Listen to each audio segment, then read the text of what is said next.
Comienzo por agradecer a la Fundación Rosa Luxemburgo, oficinas tanto Bruselas como de Quito, por la organización de estos eventos y por supuesto a la Universidad Andina. Personalmente me incomoda mucho hablar sobre Venezuela en los términos tan crudos y dramáticos con los cuales es necesario hablar hoy, puesto que el proceso bolivariano fue durante tantos años un lugar de esperanza y de interés, no solo en América Latina, sino en muchas partes del mundo. Se desarrollaron campañas de solidaridad, seguimiento, vinieron visitas de movimientos, organizaciones, intelectuales, muy seguidamente a compartir lo que estaba ocurriendo en Venezuela. Y efectivamente en Venezuela durante unos años hubo unos procesos de extraordinaria democratización de la sociedad, procesos de organización popular vastamente extendidos, una construcción de confianza y de autoestima que transformó muy profundamente la cultura política popular venezolana. Y por razones las cuales voy a hablar, hoy todas estas cosas han entrado en crisis. Quisiera comenzar por decir, y esto es muy importante para aproximarse a la comprensión de lo que ocurre hoy en Venezuela, que la crisis profunda que vive hoy Venezuela no es una crisis que empezó hace 3 años. Es una crisis que comenzó hace 3 décadas. Venezuela ha tenido un siglo de rentismo petrolero y un modelo de Estado que recibe esta renta y la distribuye en una forma clientelar, construyendo un sistema político y un Estado absolutamente centralizado. Por supuesto, dependiente de los ingresos petroleros. Ya a partir de comienzos de la década de los 80, fue quedando claro que esto no era sostenible. Que no era sostenible que el país completo, cuya población crecía y cuyas demandas de la población crecían, pudiese sostenerse sobre la base, fundamentalmente, de recibir una renta petrolera. Por lo tanto, Venezuela durante las décadas de los 80 y 90 sufrió una profunda crisis económica y hubo una profunda pérdida de legitimidad del sistema político que había tenido una relativa legitimidad en las décadas anteriores. Este camino así hacia deterioro y pérdida de legitimidad y esa creciente desconexión de la población, del mundo popular, hacia el sistema político, hacia las representaciones, hacia todo lo que había constituido la Venezuela de una relativa abundancia de décadas anteriores.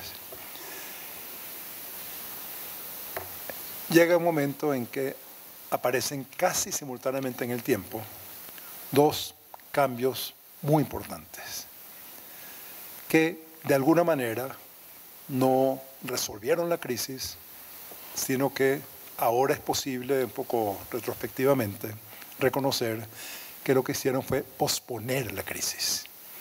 Y esto fue, por una parte, la extraordinaria capacidad de Chávez, con su liderazgo carismático, de recuperar esperanza, sentido, dirección, capacidad de organización y de movilización y energía colectiva en la sociedad. Y muy rápidamente, después del ascenso de Chávez, precios de petróleo de $100 por barril.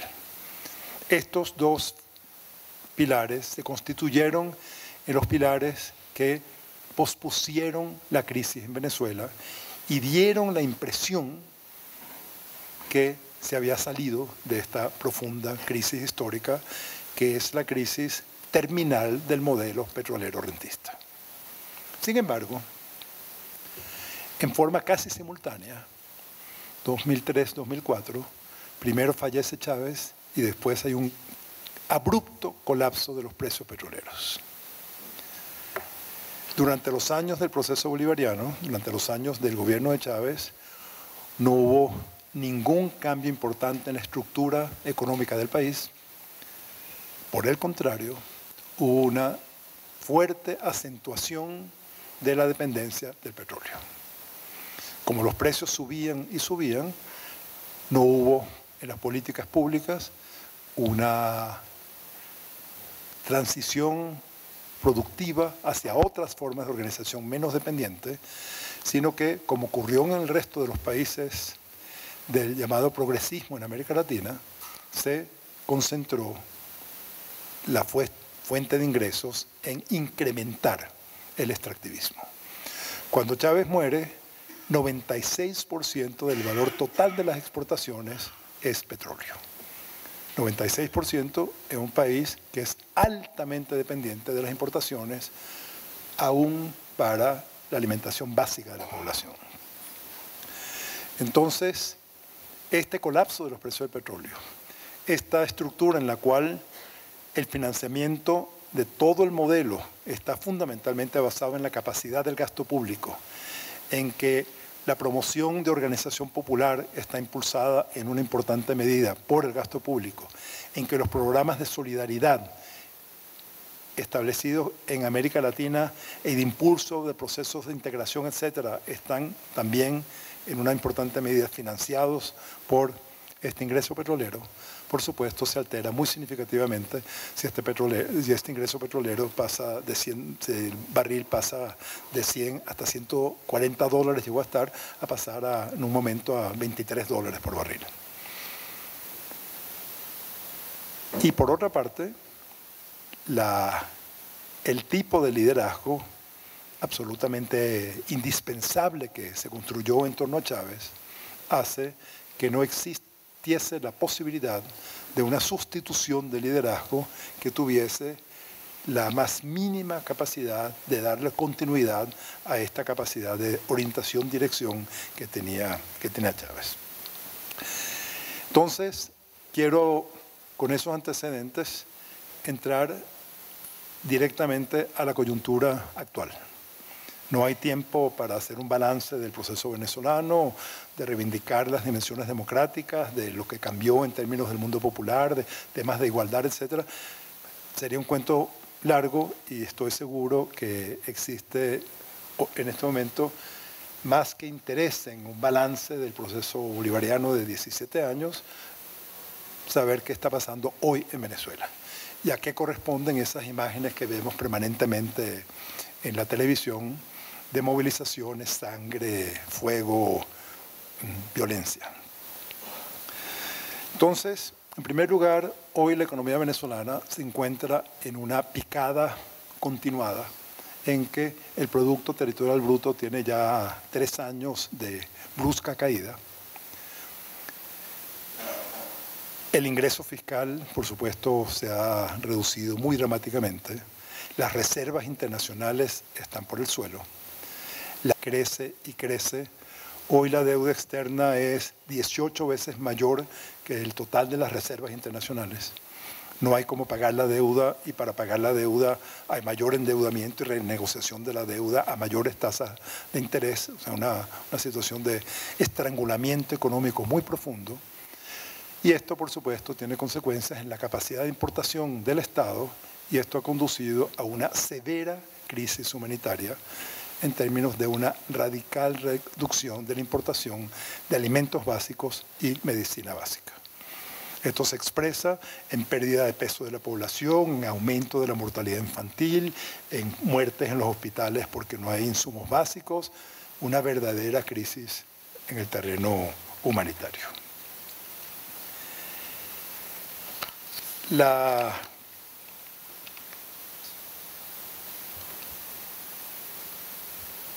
La industria petrolera está igualmente en crisis. por diversas razones que tienen que ver con ineficiencia, corrupción, clientelismo, el hecho de que la empresa petrolera venezolana se la puso a hacer todo tipo de actividades, a hacer escuelas, a hacer cooperativas, a hacer otra cosa, por falta de inversión, por el hecho de que los costos de la explotación de los petróleos pesados, que son los que tiene Venezuela ahora, es mucho más costoso y tecnológicamente requiere mayor inversión que los petróleos históricamente importantes, que eran los petróleos livianos. La producción petrolera se ha reducido muy significativamente, se ha reducido en aproximadamente 1 millón de barriles diarios. Entonces esa combinación de una baja abrupta de los precios y una reducción de la producción petrolera acentúa obviamente la crisis.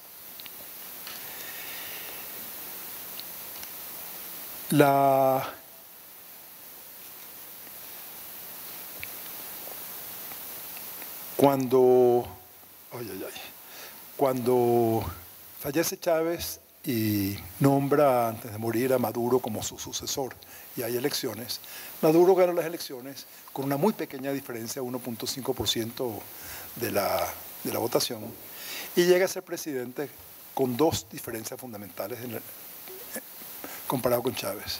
Primero, carece por completo del carisma y la capacidad de liderazgo que tuvo Chávez. Carece de la capacidad de controlar a las diversas fuerzas del chavismo que apuntan en diferentes direcciones como lo hacía Chávez.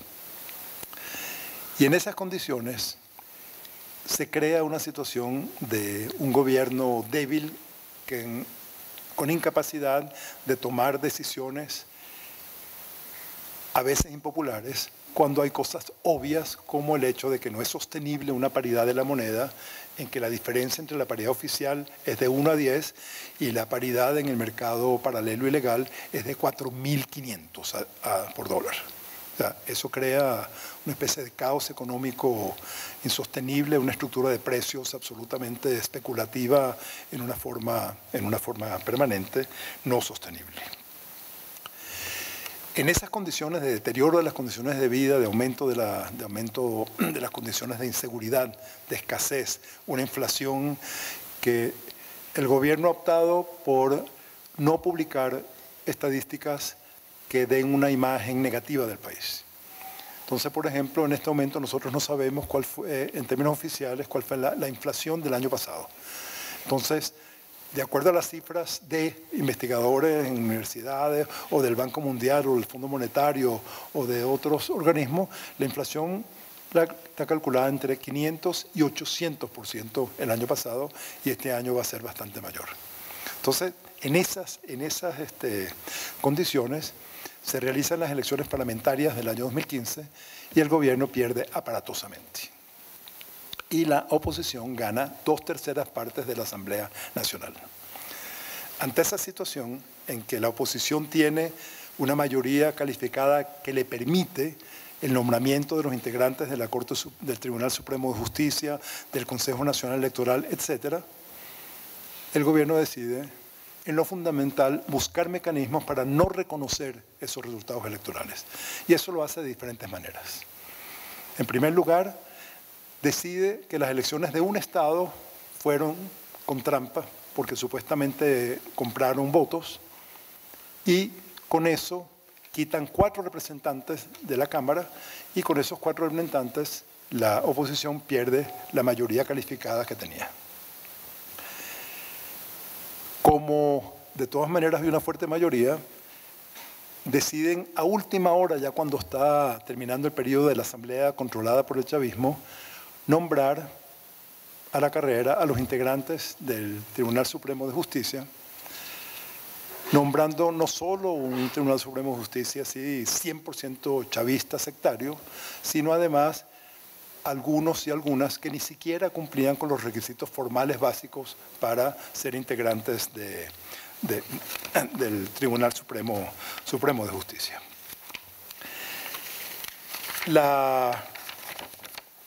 Entonces, con un Tribunal Supremo de Justicia absolutamente controlado por el Ejecutivo,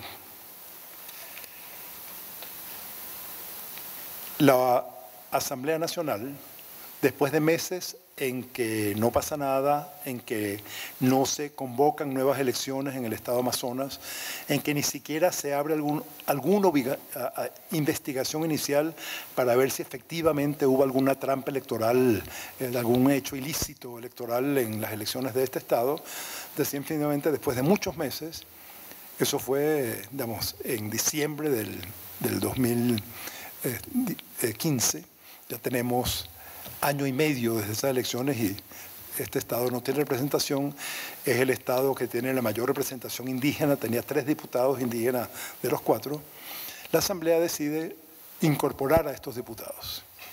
El Tribunal Supremo de Justicia responde inmediatamente diciendo que la Asamblea está en desacato y por lo tanto cualquier decisión que tome la Asamblea de ahí en adelante no tendrá validez. Convirtieron a la Asamblea Nacional en una especie de club de debate político sin poder alguno dentro de la estructura del Estado. Teníamos elecciones, un referéndum revocatorio contemplado por la Constitución, se hicieron todos los pasos para hacer el referéndum revocatorio, a última hora el Consejo Nacional Electoral simplemente lo canceló. Había, de acuerdo a la Constitución, elecciones de gobernadores en diciembre del año pasado. El Consejo Nacional Electoral, de buenas a primeras, las pospuso indefinidamente, violando claramente la Constitución. En estas condiciones, Maduro se autodeclara, declara el país en estado de emergencia y se atribuye poderes extraordinarios que están contemplados en la Constitución solo por 3 meses renovables a 6 y solo con la aprobación de la Asamblea Nacional. Pero como no hay Asamblea Nacional, se autoatribuye el poder de gobernar por decreto en términos continuos. Tenemos un presidente que gobierna por decreto desde febrero del año pasado. Entre esos pequeños decretos está, por ejemplo, el decreto de abrir 12% del territorio nacional a la gran minería, una parte fundamental del territorio en términos de pueblos indígenas, de agua, de diversidad biológica, de formar parte de la foresta amazónica, y eso simplemente lo decide el presidente por un decreto con poderes que en sí mismos son violatorios de la Constitución. Entonces, en esta situación terminan por cerrarse todas las alternativas, todas las opciones, todas las posibilidades, y ante el deterioro creciente de las condiciones de vida, empieza entonces este proceso de movilización por parte de la oposición, que hoy expresa el descontento de una grandísima mayoría de la población venezolana. La encuesta más generosa atribuye una distribución de 70 a 30% y eso no corresponde con la mayoría de las encuestas que se acercan más a 80-20. Entonces nos encontramos con que el juego está trancado. Si no hay ningún tipo de posibilidad electoral, porque todas las elecciones están, digamos, suspendidas, la Asamblea Nacional no existe, un gobierno que gobierna todo por decreto. La respuesta ante estas movilizaciones es una respuesta en lo fundamental violenta y todos ustedes han visto la cantidad de muertos que se ha producido. Acá quiero destacar una cosa. De los dos lados hay sectores que están interesados en que el desenlace de esta crisis sea lo más violenta posible. Hay algunos sectores del alto gobierno que están de tal manera metidos en masivos niveles de corrupción que están dispuestos a defender sus privilegios a como dé lugar, no importa cuántos muertos. Y hay sectores de la extrema derecha que quieren que la salida de esta crisis no sea una salida electoral en la cual el chavismo quede vivo. Quieren, por el contrario, que sea una salida violenta que garantice extirpar al chavismo, de manera que esto sea sirva de escarmiento para que todo el imaginario de posibilidad de transformación y de organización popular, etcétera, desaparezca por los siglos de los siglos. Entonces, esto hace que este riesgo de violencia no solo sea un riesgo de desborde de violencia, sino que también es una violencia que está siendo alimentada por sectores de los dos lados. Y en este contexto tan complejo, Chávez decide llamar una asamblea constituyente. Maduro llama a esta asamblea constituyente en violación de la Constitución, porque tendría que hacerse un referéndum consultivo para tomar la decisión si se quiere desechar la Constitución de la época de Chávez y convocar una nueva elección. Y además se ha anunciado que de los 500 integrantes de esta asamblea, la mitad serán representantes de organizaciones sociales. Eso quiere decir, por supuesto, en el contexto venezolano, representantes de organizaciones sociales chavistas. Entonces hay dos posibilidades en esta asamblea. Una posibilidad es que a través de una ingeniería electoral mañosa conviertan la minoría que hoy representa el chavismo en el país en una mayoría, lo cual llevaría inevitablemente a una convocatoria no solo sea inconstitucional, sino absolutamente ilegítima y nos llevaría a niveles crecientes de violencia. O la otra opción es que sean elecciones abiertas, libres, universales, secretas, etcétera, etcétera. Y eso llevaría a una constitución controlada totalmente por la derecha y a reemplazar la constitución venezolana por una constitución neoliberal. Entonces, hoy en este sentido no hay salida, y en la medida en que la violencia se incrementa, nos estamos acercando en condiciones de rencores que crecen y imposibilidad de diálogo y esta concepción no solo concepción, sino sentimiento incorporado a la sociedad de amigo-enemigo, etcétera, nos encontramos, y una población altamente armada, y la amenaza de Chávez de entregar 100.000 fusiles a las milicias bolivarianas, nos encontramos ante el riesgo de una guerra civil. Muchas gracias.